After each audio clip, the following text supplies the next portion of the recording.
Assalamualaikum warahmatullahi wabarakatuh. Waalaikumsalam warahmatullahi wabarakatuh. Bismillahirrahmanirrahim. Alhamdulillahi rabbil alamin. Wassalatu wassalamu ala ashrafil mursalin, imamil muttaqin, sayyidil ghurril muhajjalin, wa ala alihi wa ashabihil mujahidin at-tahirin, amma ba'du. Saudara-saudara kaum muslimin rahimakumullah, satu hari ketika seorang ulama besar bernama Al-Imam Al-Faqih Abu Lais tengah berjalan-jalan di dekat kota Basrah, berkelumpulah sekelompok orang di dekat beliau.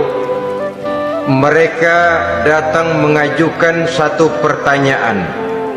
Imam, kami ingin bertanya. Di dalam Al-Quran itu Allah Subhanahu wa ta'ala menjelaskan, Ud'uni astajib lakum. Berdoalah kepadaku, aku akan jawab doamu. Mintalah kepadaku, aku kabulkan permintaanmu. Itu dan begitu janji Allah di dalam Al-Quran. Kami, kata orang-orang tadi, sudah lama berdoa kepada Allah, tapi kenapa sampai sekarang doa kami ini belum dikabulkan? Katanya, ud'uni astajib lakum. Kalau kamu berdoa, aku jawab, aku penuhi, aku kabulkan doamu. Itu janji Allah. Kami sudah lama berdoa, pagi, sore, siang, malam. Nyatanya sampai sekarang doa kami belum dikabul-kabulkan. Ini bagaimana? Apa ayat Quran salah? Apa Tuhan lagi lempengan nggak denger?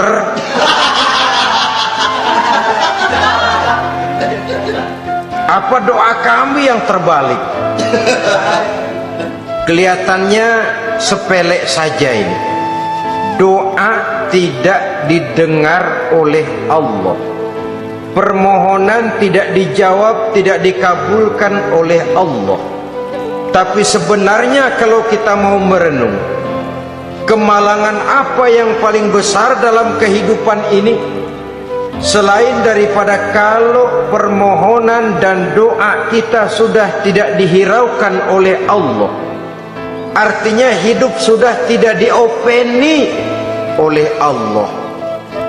Jangankan Allah, saudara-saudara, kita nggak diopeni sama mertua saja bingung.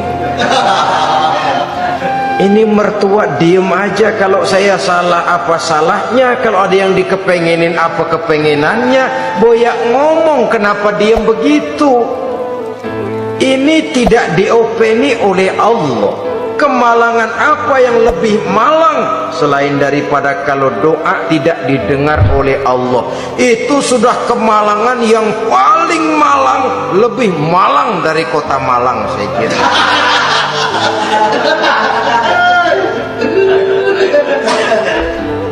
Menghadapi pertanyaan ini, Imam Al-Faqih Abu Lais senyum.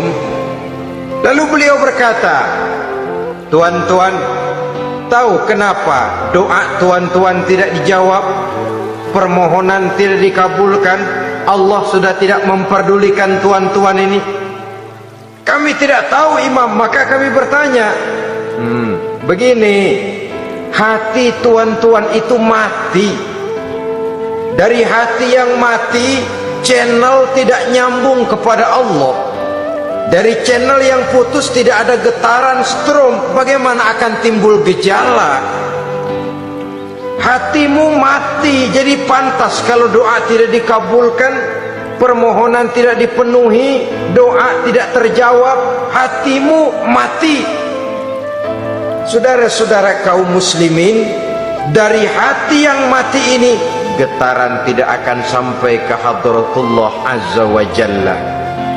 Nah, ini juga satu penyakit yang kita sangat khawatirkan, yaitu apabila hati kita sudah mati selagi jasad masih hidup. Artinya jadilah kita bangkai berjalan di hadapan Allah Subhanahu wa ta'ala. Sementara kita sangat disibukkan dengan menggali berbagai macam jenis obat penangkal penyakit zahir, dan kita kurang perhatian untuk mencari obat penangkal penyakit batin yang kalau diserang penyakitnya menghancurkan kehidupan abadi di akhirat nanti. Perkembangan ilmu kedokteran nyata benar diikuti dengan perkembangan jenis-jenis penyakit. Makin maju ilmu kedokteran, makin modern penyakit. Ngerti juga rupanya itu penyakit. Dulu kita tidak kenal yang namanya AIDS, kita tidak tahu yang namanya liver, kita tidak kenal yang namanya stres. Paling yang banyak cika, masuk angin, dan sebagainya. Tapi baiklah, penyakit-penyakit batin yang menyebabkan hati menjadi mati, dan dari hati yang mati doa tidak naik, tidak didengarkan oleh Allah Subhanahu wa ta'ala. Nah, kata orang-orang tadi, yang menyebabkan hati kami mati ini apa, Imam? Beliau menjawab, pertama, araftumullaha wa lam tu'tuhu haqqahu. Yang menyebabkan hatimu jadi mati, pertama, kamu kenal benar kepada Allah, tapi haknya untuk disembah, kewajibanmu untuk menyembah, tidak pernah kamu laksanakan. Bagaimana Allah tidak akan jauh dari kita kalau kita tidak akan mengadakan pendekatan kepadanya?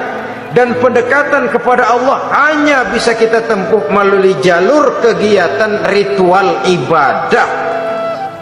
Allah akan terlalu jauh apabila kita hanya membicarakannya lewat filsafat dan renungan yang mendalam. Tapi Allah akan dekat dan terasa hadir dalam hidup apabila kita dekati ia dengan pelaksanaan ibadah kepadanya. Kamu kenal Allah, tapi hakmu untuk menyembah, kewajibanmu untuk menyembah, haknya untuk disembah, tidak pernah kamu laksanakan. Kalau soal Allah kita kenal bukan main. Bahkan tidak hanya kita mengajarkan kenal juga kepada anak-anak kita. Kalau ditanya siapa pencipta matahari, bulan dan bintang? Allah. Siapa pencipta lautan, gunung, hutan belantara dan sungai-sungai? Allah. Siapa pencipta bumi, matahari dan sebagainya? Allah. Sembahyang apa enggak? Bagaimana nanti?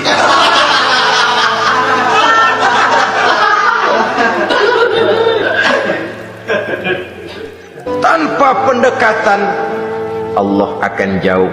Apabila Allah jauh, maka doa tidak akan didengarkan olehnya. Oleh sebab itu, logika mengajarkan kepada kita, berpayahlah dulu. Wa man ladzatu illa ba'da ta'ab, inna ma'al usri yusra. Di balik kesulitan menunggu kemudahan. Nikmat baru akan terasa, kelezatan hidup baru akan terasa setelah kita jerih payah banting tulang peras keringat. Rasanya memang lebih nikmat sepotong singkong hasil cucuran keringat sendiri ketimbang roti dijejelin orang. Ini berarti kita ingin mohon pertolongan kepada Allah, sementara dengan Allah sendiri kita jauh. Sama saja dalam kehidupan kita analoginya, saudara-saudara.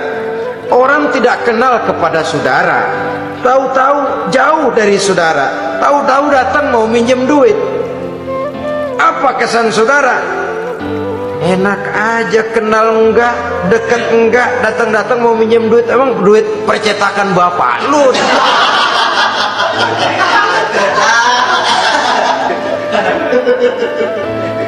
Sedangkan yang kita kenal, sedangkan yang kita bertemu tiap hari, sedangkan yang sering datang ke tempat kita, kalau satu saat dia pinjam duit, toh kita kadang-kadang masih mikir, apalagi datang nggak pernah. berkunjung nggak pernah, ngobrol nggak pernah, apalagi kenal juga nggak pernah, datang-datang mau minta. Macam apa? Datang nemuin Tuhan setahun 2 kali, Idul Fitri doang sama Idul Adha. Doa cerewet banget, apa aja diminta. Saudara hadirin, bagaimana doa akan kabul, permohonan akan dijawab jikalau kita jauh dari Allah, kita kenal Allah, haknya untuk disembah, kewajibannya untuk menyembah tidak pernah kita laksanakan. Itu yang menyebabkan hati kita lalu menjadi mati. Padahal mengenal Allah, setelah mengenalnya mengadakan pendekatan kepadanya melalui ritual ibadah yang dicontohkan oleh Rasulullah Sallallahu Alaihi Wasallam. Ini hal pertama yang menyebabkan hati jadi mati. Kamu terlalu kenal Allah tapi tidak pernah menyembah kepadanya. Sama aja orang kerja kagak, habis bulan mau minta gaji, karena kita jitak kepalanya. Macam apa? Kerja enggak, tahu-tahu datang mau minta gaji. Kerja dulu yang baik, habis bulan baru enggak diminta pun memang sudah ada jatahnya.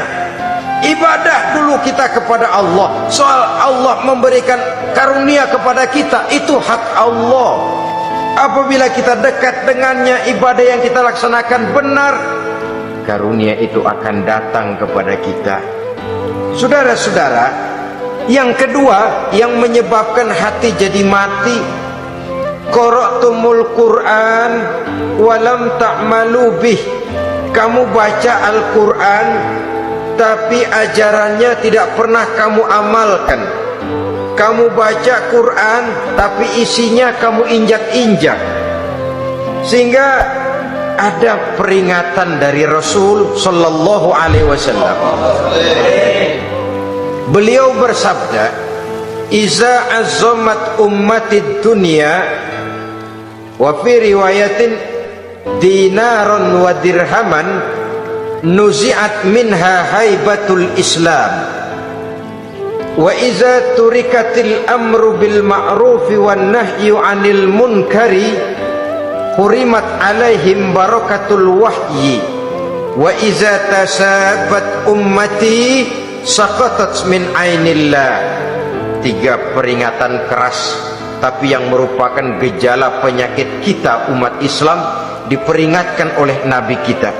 Pertama, iza azzamat ummatid dunya. Apabila umatku telah terlalu mengagung-agungkan dunia, apabila umatku telah jatuh menjadi umat yang materialistis, segalanya diukur dari sudut keduniaan saja, nuzi'at minha haibatul Islam, maka akan dicabutlah dari mereka kehebatan agama Islam. Hilang kehebatan Islam apabila kita jatuh menjadi umat pengagung dunia, penyembah materi. Nilai kita, keberadaan kita tidak dihargai orang lain. Orang memandang kita remeh saja. Orang Islam gak ada apa-apanya, bayar aja, bisa dibeli, bisa diatur, bisa dikerjain, garap saja. Nuzi'at minha haibatul Islam, hilang dari mereka kehebatan Islam ini. Kenapa? Mereka telah mengagungkan dunia dan menjadikannya sebagai tujuan. Padahal dunia cuma alat, materi cuma alat, harta cuma alat. Yang kedua, wa iza turikatil amru bil ma'rufi wan nahyu 'anil munkari hurimat 'alaihim barakatul wahyi. Apabila telah ditinggalkan amar ma'ruf dan nahi munkar, maka hilanglah keberkahan wahyu. Ini yang ada hubungannya dengan masalah kita. Kita baca Quran, kita tidak amalkan isinya. Bagaimana hati tidak jadi mati? Amar ma'ruf dan nahi munkar ditinggalkan orang, hilang keberkahan wahyu. Pada saat itu boleh jadi Quran ada, tapi cuma tinggal tulisan saja. Islam ada, cuma tinggal sekedar nama saja. Diseminarkan, disimposiumkan, dimuktamarkan, tapi tidak dijabarkan dalam kehidupan sehari-hari. Apabila amar ma'ruf dan nahi munkar telah ditinggalkan orang, hilang keberkahan Quran. Akibatnya apa? Apabila amar ma'ruf tidak lagi digalakkan orang, nahi munkar tidak dilaksanakan orang, lalu orang menilai sesuatu menurut seleranya sendiri. Mana yang ma'ruf, mana yang munkar, tidak ada lagi patokan utama. Kalau baik kata otaknya, dia kerjakan. Tidak baik menurut otaknya, dia tinggalkan. Agamanya adalah otak, berhalanya adalah akal. Akhirnya umat kehilangan pedoman. Tidak lagi jelas mana batas yang ma'ruf, mana batas yang munkar. Dalam kondisi sedemikian, akhirnya akan terjadi penjungkiran nilai. Paling celaka nantinya, yang ma'ruf malah dianggap munkar, yang munkar malah menjadi ma'ruf. Peringatan ketiga dari Nabi, wa iza tasabat ummati saqatat min ainillah. Apabila umatku sudah saling berbantahan, apabila umatku sudah saling caci memaki, saqatat min ainillah, jatuhlah mereka dalam pandangan Allah Subhanahu wa taala. Hilang wibawa umat yang sudah saling mencaci maki, saling menjatuhkan, saling gasak, gesek, gosok. Justru agama menganjurkan kita ini saling asih asuh. Kadang yang kita praktekkan, kita ini saling gasak. Yang kedua, saling gesek. Yang ketiga, saling gosok. Gasak, gesek, gosok, kacau kita ini. Saling gasak, menjegal kawan seiring, menggunting dalam lipatan. Saling gosok, fitnah sana, fitnah sini. Saling gesek, sikut kiri, sikut kanan. Tidak peduli orang lain luka dan sebagainya. Yang penting dia bisa nangkring.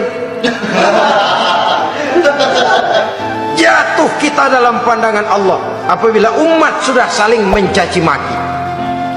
Maka kita kembali kepada persoalan hal kedua yang menyebabkan hati jadi mati, qara'tumul Quran walam ta'malu bih.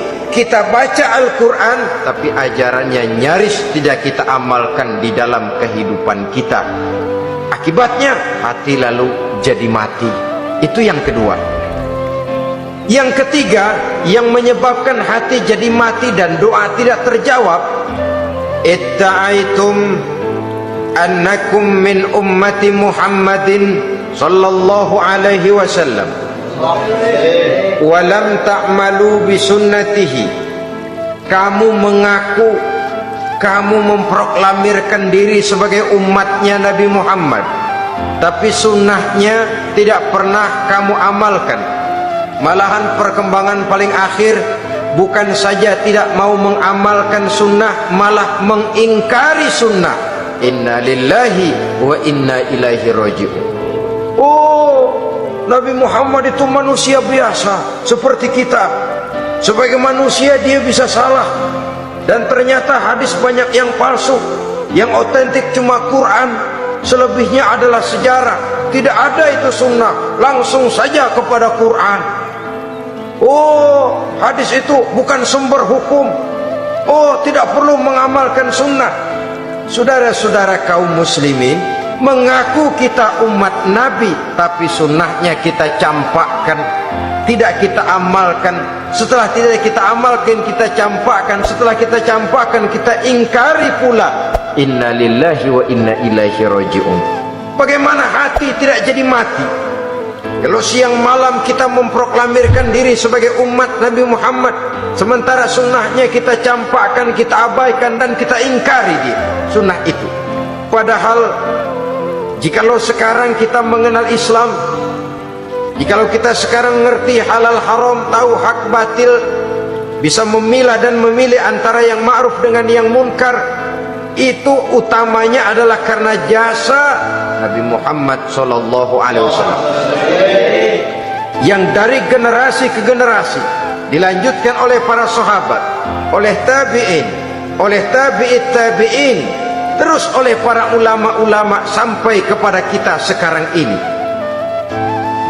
Walaupun beliau hanya berfungsi sebagai penyampai, tapi kepribadiannya dijadikan model oleh Allah Subhanahu wa taala di dalam kita melaksanakan kehidupan beragama. Bahwa beliau manusia seperti kita, memang dalam arti unsur biologisnya ya manusia, punya darah, punya daging, punya hati, punya perasaan, bisa sedih, bisa gembira. Tetapi beliau itu termasuk basyarun la kal basyar, manusia yang tidak seperti manusia pada umumnya, punya spesifik. Dan itu wajar sebagai seorang Rasul pilihan Allah, apalagi merupakan Rasul pilihan dari sekian puluh pilihan. Bahwa jamrud itu batu memang, tapi nilainya kan berbeda dengan batu kolar. Satu truk batu kolar dengan barangkali segenggam batu jamrud, nilainya tentu jauh lebih mahal batu jamrud. Kalau soal batunya, sama batunya, tapi nilainya berbeda karena esensinya berbeda. Kita manusia, Nabi Muhammad juga manusia, sama manusianya memang, tapi kualitasnya, nilainya tentu jauh panggang daripada api. Itu sebabnya Allah menjadikan beliau sebagai model. Laqad kana lakum fi rasulillahi uswatun hasanah. Di dalam diri Rasul itu terdapat contoh teladan yang sangat baik bagi kita. Oleh karenanya, pada pertemuan kali ini, apabila kita konsekuen mengaku umat Nabi Muhammad, marilah konsekuen juga menegakkan sunnahnya. Yang keempat, yang menyebabkan hati jadi mati dan doa tidak terjawab, akaltum ni'mata rabbikum walam tashkurulah. Tiap hari kamu makan nikmat Tuhanmu, tapi kamu tidak pernah mau bersyukur kepadanya, kepada Allah Subhanahu wa ta'ala. Nikmat Tuhan kita doyan banget, tidak pernah sehari dan sesaat pun terlepas diri dan hidup ini dari nikmat-nikmat yang diberikan Allah. Sejak kita bangun tidur sampai tidur kembali, bahkan tidur itu sendiri, di pasar, di sawah, di kantor, dimanapun kita berada, gak pernah nikmat Allah berhenti. Hidup kita dalam alam diberikan segala fasilitas untuk menunjang kehidupan. Gak pernah Allah pasang pajak matahari, gak pernah Allah pasang pajak gas udara. Nikmat-nikmat yang banyak itu tiap hari kita kecap, tiap hari kita nikmati, tapi kita tidak pandai bersyukur. Padahal Allah memberikan peringatan keras dalam hadis qudsinya, man lam yashkur ala na'mai wa lam yasbir ala balai falyakhruj min tahti samai wal yatlub rabban siwaya. Siapa yang tidak mau bersyukur terhadap nikmat yang aku berikan kepadanya dan tidak mau bersabar terhadap ujian yang aku berikan kepadanya, silahkan keluar saja dari kolong langit ini dan cari Tuhan selain aku. Diusir oleh Allah. Kalau orang tidak mau bersyukur terhadap nikmat yang aku berikan dan tidak mau bersabar terhadap ujian yang aku timpakan, keluar dari kolong langitku, keluar, cari Tuhan selain aku. Diusir. Lah yang ngusir Allah. Anak sekarang bilang mau ke Menong.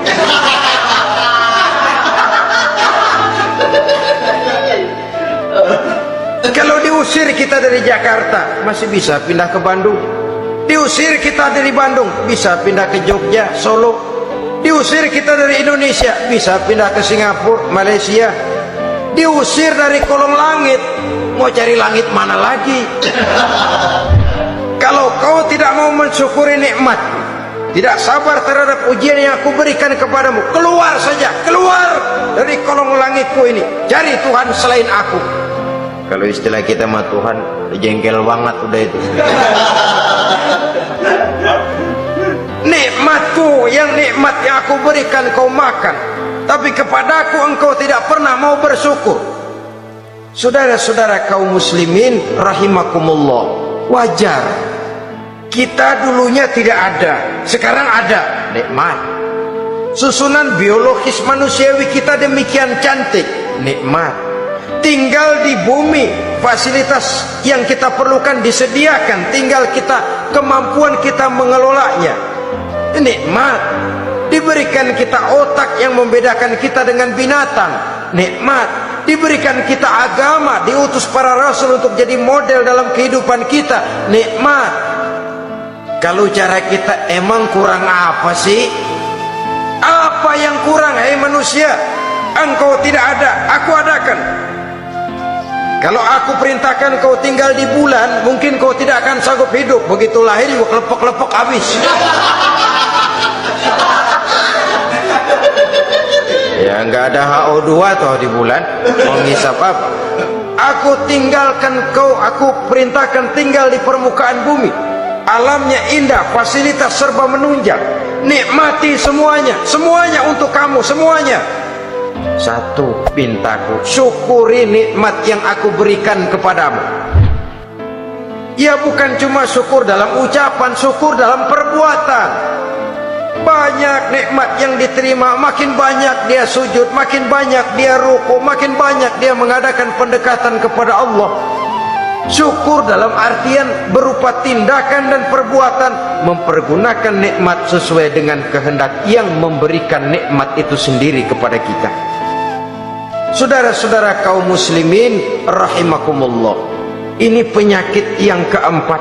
Kamu makan nikmat Tuhanmu, tapi kamu tidak pernah pandai bersyukur kepadanya, mensyukuri nikmat yang diberikan tadi.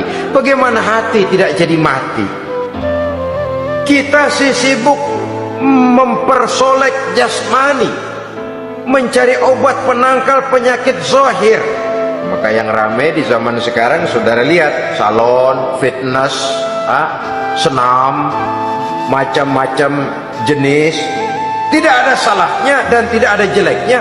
Tapi kalau itu sampai melupakan kita kepada memperindah batin, memperbaiki jiwa, artinya bukankah kita perlahan tapi mempersiapkan diri menjadi bangkai berjalan di hadapan Allah. Dengan operasi plastik, yang pesek jadi mancung, yang sipit jadi belok, kulit keriput jadi kencang, pipi terlalu cekung bisa dibikin, bisa diatur. Saudara-saudara, tapi kalau hati yang rusak, jiwa yang rusak, kemana lagi kita akan berobat kalau bukan kepada agama? Maka hati itu jadi mati apabila kita selalu memakan nikmat Allah dan tidak pandai mensyukuri nikmat itu. Dari hati yang mati tidak akan ada getarannya. Oleh sebab itu doa tidak terjawab. Selanjutnya, yang menyebabkan doa tak terjawab dari sebab matinya hati, qultum annal mauta haqqun wa lam tasta'iddu lahu. Kamu berkata, kamu yakin bahwa mati adalah sesuatu yang benar, tapi kamu tidak pernah punya persiapan untuk mati. Padahal menurut logika, orang yang akan bepergian jauh tentu dia harus mempunyai bekal yang cukup. Semakin jauh jarak perjalanan yang akan ditempuhnya, semakin banyak perbekalan yang harus dibawanya. Dahulu, seketika beberapa jamaah dari Yaman akan melaksanakan ibadah haji dengan nekat. Mereka berprinsip, pokoknya kan berangkat haji jadi tamunya Allah, nanti Allah yang akan ngelayanin. Mereka nekat, modal badan doang berangkat. Diadukan kepada baginda Rasul, lalu turun peringatan dari Allah, wa tazawwadu fa inna khairaz zadi taqwa. Jangan begitu, bawa bekal, sesungguhnya bekal yang paling baik adalah takwa. Bahwa berangkat dengan bekal takwa itu bekal yang paling utama, tapi bekal-bekal yang lain pun jangan diabaikan. Kalau kita akan berangkat untuk tujuan yang baik, bekal yang paling utama memang takwa. Tapi tidak berarti harus mengabaikan bekal-bekal yang lain. Begitulah, semakin jauh perjalanan yang akan kita tempuh, semakin banyak bekal yang harus kita hadapi. Kalau saudara mau pergi ke Surabaya, tidak membawa bekal kemudian berani berangkat, rasanya sih saya pikir itu bukan berani, nekat namanya. Sama saja orang belum pernah sembahyang mati, nekat tuh orang, berani amat. Belum berbuat kebaikan barang sedikit pun sudah mati, nekat namanya itu. Sama saja tadi, nggak bawa bekal apa-apa berangkat ke Surabaya. Sampai Surabaya belum tentu, sengsara udah jelas. Belum punya bekal yang baik sudah mati.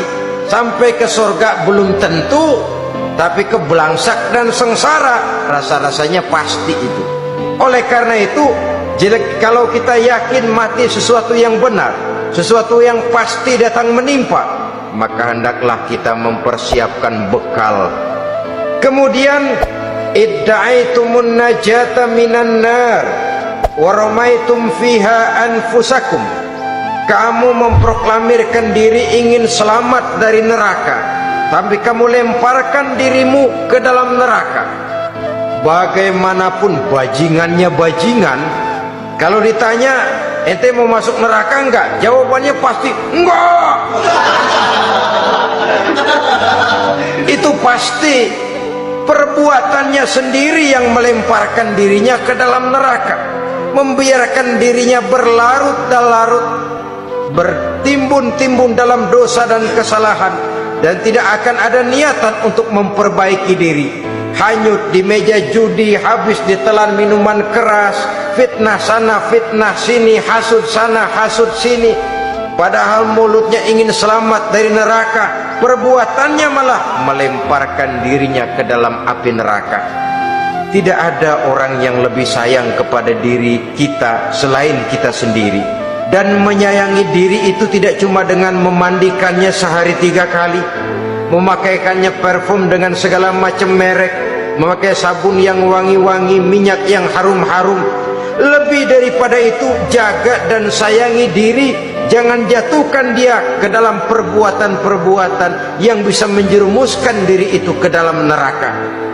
Kemudian disambung oleh Imam Al-Faqih Abu Lais yang menyebabkan doa tidak terjawab karena hati mati. Idda'aitum dukhulal jannah walam ta'malu laha.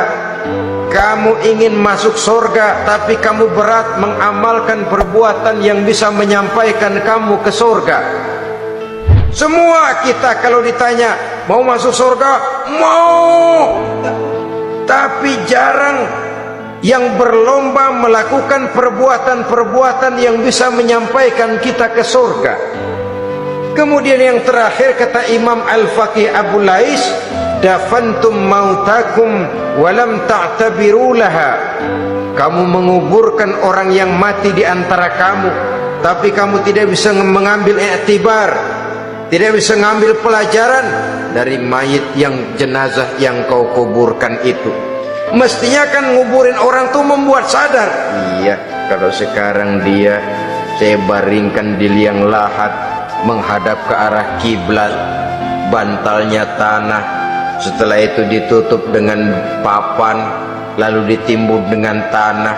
Iya, sekarang giliran dia, giliran saya, entah besok, lusa, bulan depan, tahun depan, tapi pasti mengubur mayat, mengubur jenazah, tapi tidak bisa mengambil iktibar dari yang dilaksanakannya itu. Ini merupakan penyakit-penyakit batin yang merupakan handicap, yang menimbulkan jarak antara kita dengan Allah Subhanahu wa ta'ala. Pantas kalau itu semua ada pada diri kita, hati jadi mati. Dari hati yang mati, doa tidak akan tembus. Kita tidak lagi akan diperdulikan oleh Allah Subhanahu wa ta'ala. Dan itu sekali lagi kemalangan yang terbesar dalam kehidupan kita. Bagaimana jalan keluarnya? Pertama, memperbaiki batin kita, menyelamatkan diri daripada penyakit-penyakit yang bisa mematikan hati seperti yang sudah saya sebutkan tadi. Yang kedua, berdoa dengan adab. Sehingga tata cara di dalam kita bermohon kepada Allah Subhanahu wa taala dibicarakan secara khusus oleh Al-Imamul Ghazali dalam kitab Ihya beliau yang disebut adabud doa. Adab di dalam kita melaksanakan doa kepada Allah Subhanahu wa taala. Setelah batin ini bersih dari penyakit-penyakit hati yang bisa menyebabkan hati jadi mati, berdoalah kita kepada Allah. Bagaimana adabnya? Kata Imamul Ghazali rahimahullah, yang pertama hendaklah ia di dalam berdoa itu memilih waktu yang mulia. Minal awqatis syarifah, kata beliau, memilih waktu-waktu yang punya nilai mulia. Ramadan dalam satu tahun, Jumat dalam tiap minggu, sepertiga malam yang akhir pada setiap hari, waktu-waktu yang punya nilai mulia. Walaupun misalnya saudara berdoa pada hari Kamis, tidak ada halangannya Allah mau kabulkan. Ini tidak berarti bahwa kalau sudah berdoa hari Jumat lalu hari Kamis tidak mau berdoa, tidak. Lebih memilih mengintai waktu-waktu yang punya nilai mulia. Lailatul Qadar dalam sekali dalam setahun, waktu-waktu yang punya nilai mulia. Logikanya begini, saudara-saudara, kalau kita datang ke rumah seseorang, tujuan utama kita minjem duit, yang paling pertama kita perhitungkan tanggal berapa nih, kan itu tuh, tanggal berapa. Kalau tanggal 20 atuh minjem duit, orang lagi ngap-ngapan, boro-boro dia bisa minjemin, dia sendiri mungkin lagi pusing. Kita lebih dulu kita amatin tanggal berapa nih, yang enak sore apa siang, jam 2. Jam 2 dia baru pulang dari kantor, tapi giliran tidur. Kalau dia tidur dibangunin datang mau minjem duit, kagak dimaki-maki sudah kebagusan deh. Kan kita lihat waktunya, timingnya, kata orang sekarang, tanggal berapa, sore apa malam, apalagi gulem apa terang bulan, itu semua sudah kita atur sedemikian rupa, memilih waktu. Yang kedua, kata Imamul Ghazali, keadaan, memilih keadaan yang istimewa.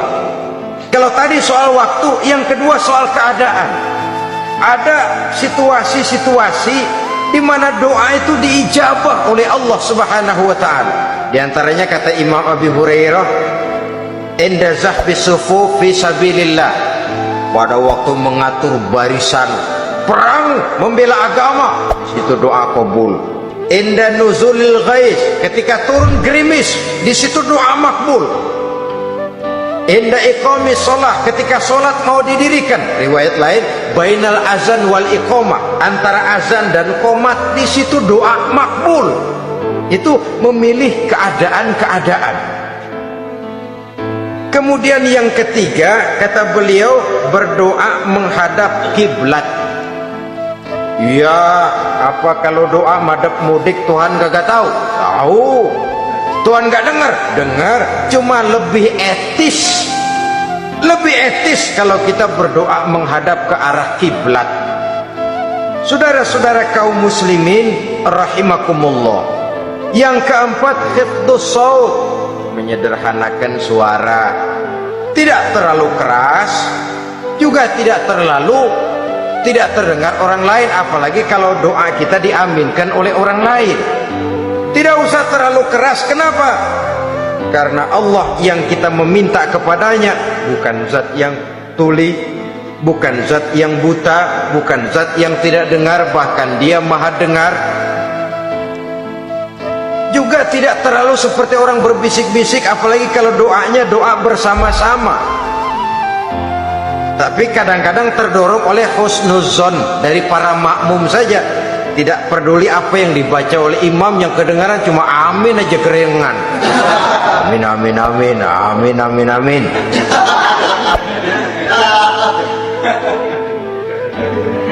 Juga tidak terlalu keras seperti orang berdoa, seperti orang pidato. Saudara-saudara kaum muslimin rahimakumullah. Yang kelima, alla yatakallafa saja' fid doa. Dalam berdoa, kalau istilah kita, jangan nyelongcong. Sajak sujak ini menunjukkan sikap berani kepada Allah. Misalnya ada orang berdoa, ya Allah ampunilah saya kalau engkau mau.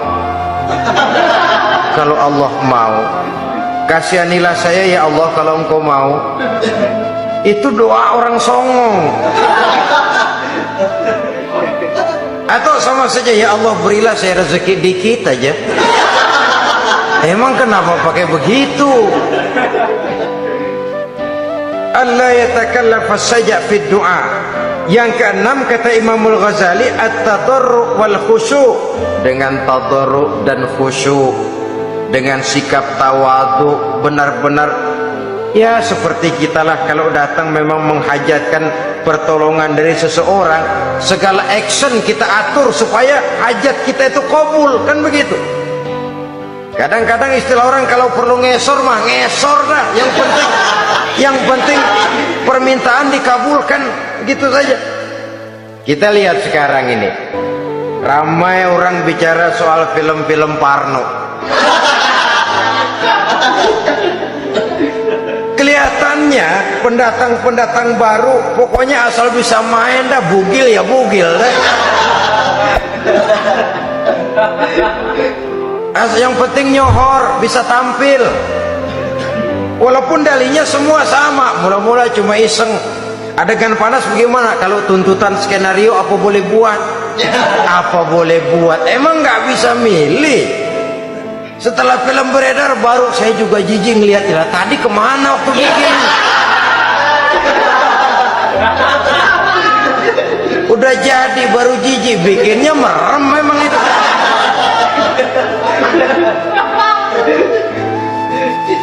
Tapi ada satu analogi, asal bisa main, asal bisa tampil di layar, apa saja jadi taruhan sudah. Bugil ya bugil dah, nggak soal dah, pokoknya bisa main, tampil, nyohor, masuk koran.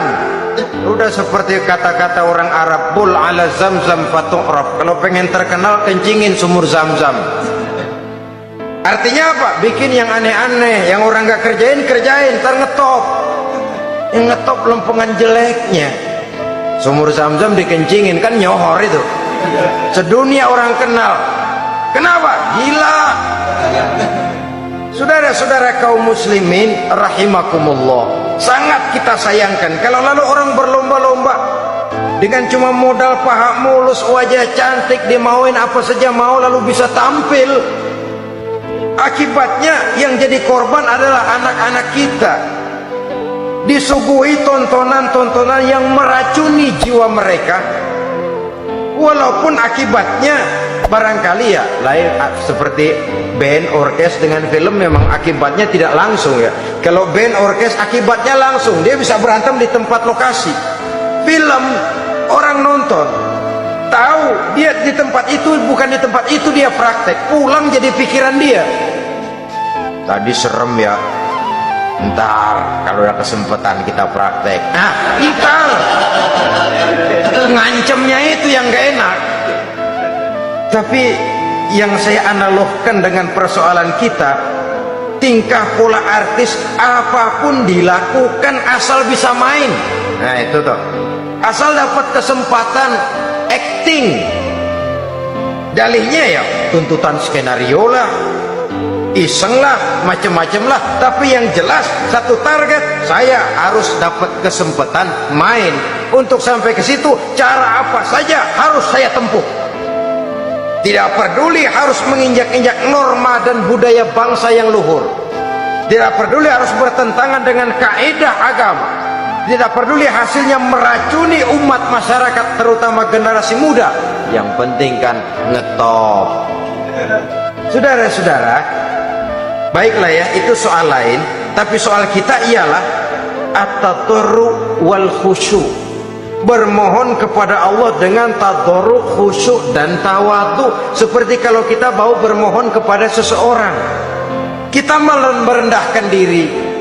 Pak, saya memang orang gak mampu Pak, utang saya udah selebar kampung, Pak. Anak udah 16 seperempat. Apa saja kita meratap, menghibah, mengeluh, merintih, ujungnya kan yang penting gue pinjam duit dapet dah. Apa kayak diomongin, pokoknya pulang bawa duit, itu saja. Itu strategi manusiawi. Kalau ini kita adakan konteks, oh iya, kepada Allah lebih lagi kita tadarruk, khusyuk, tawadhu. Doa dengan tawadhu, sebab kita akan bermohon kepada yang serba maha. Menghadap ke arah kiblat, duduk bertafakur dengan khusyuk, tawadhu. Jangan doa sembari tolak pinggang.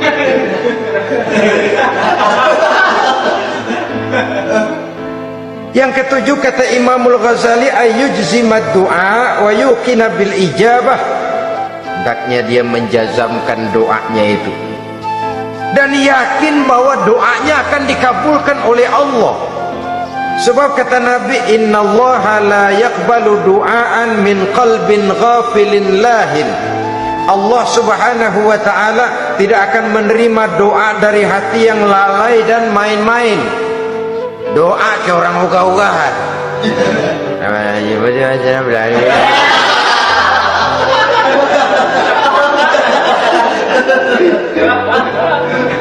Kali malaikat nyongok dong, lu minta apa lu?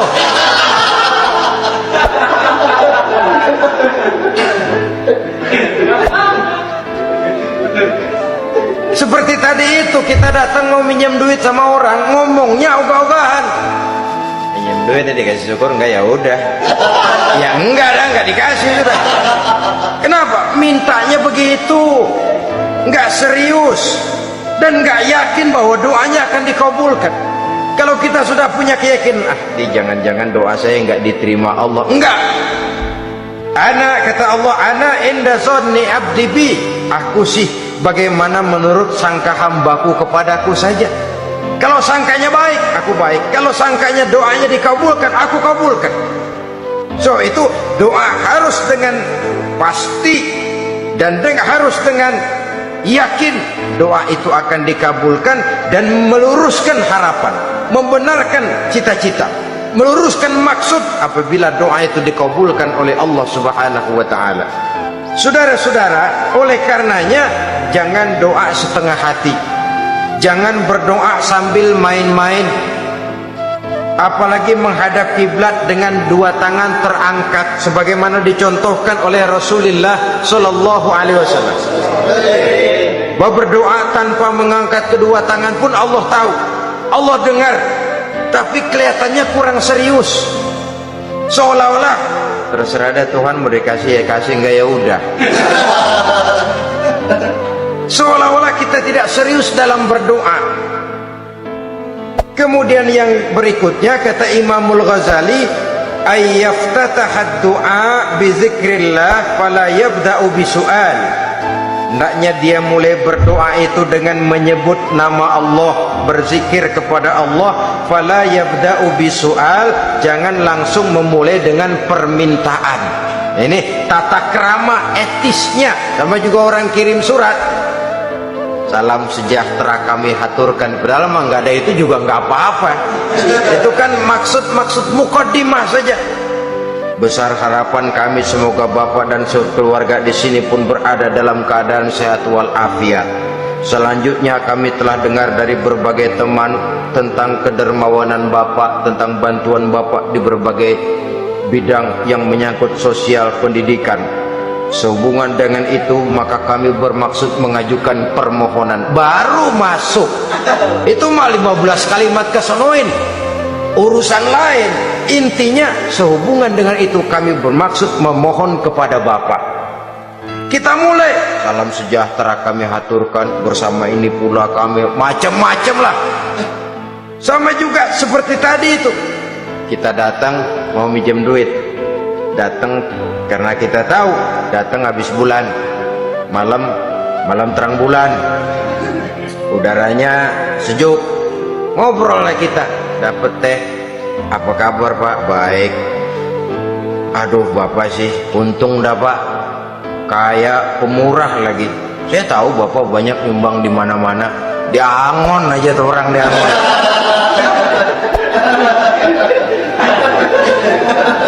Kira-kira udah mau telap aja baru dikedat. Ngomong-ngomong Pak, nah mulai nih kalau udah ngomong-ngomong, ngomong dah tuh mulai. Baru masuk.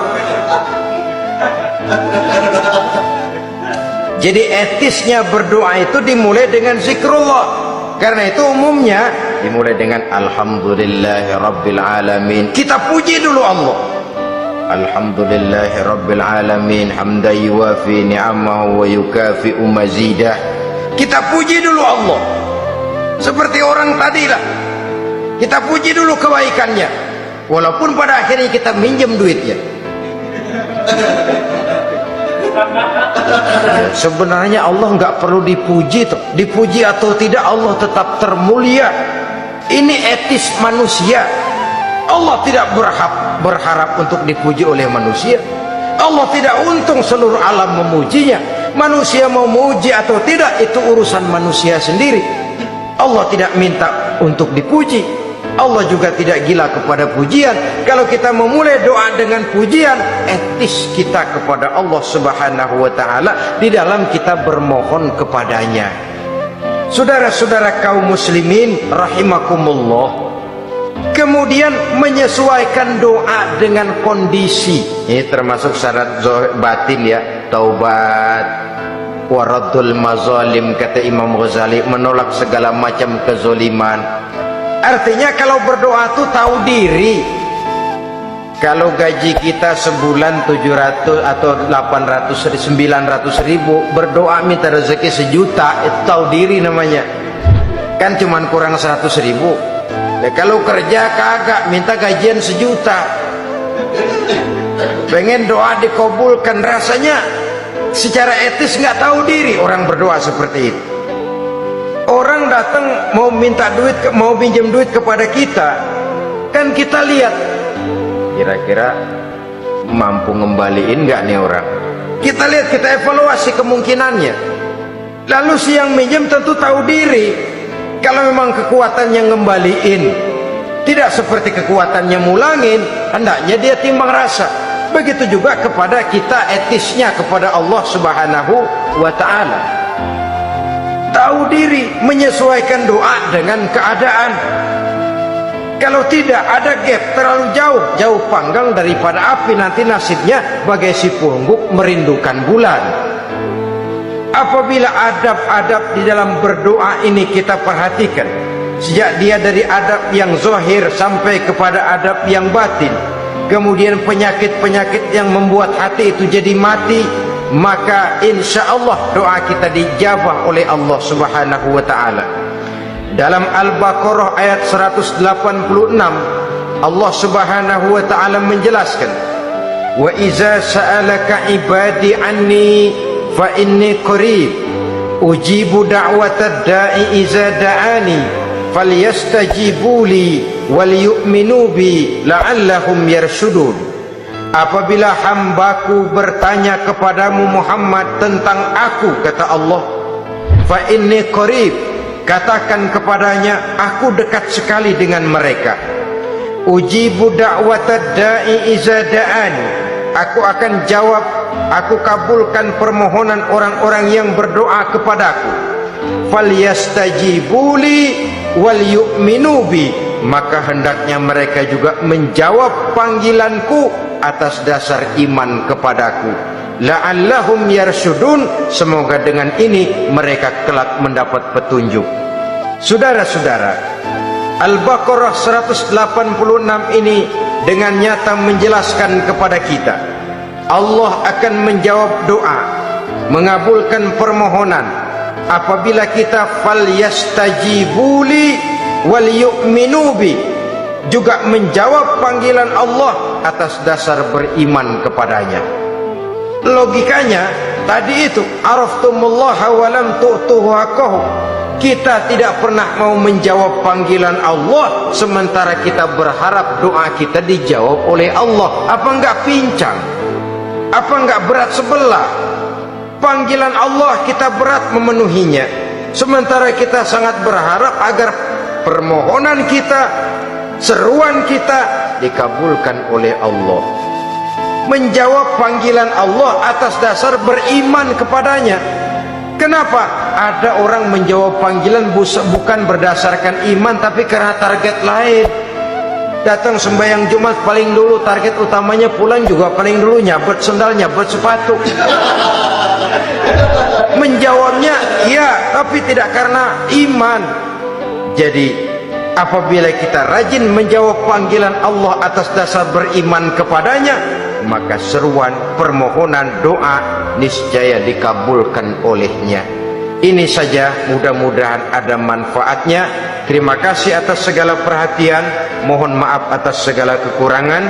Usikum wa nafsi bitaqwallah. Wassalamu alaikum warahmatullahi wabarakatuh.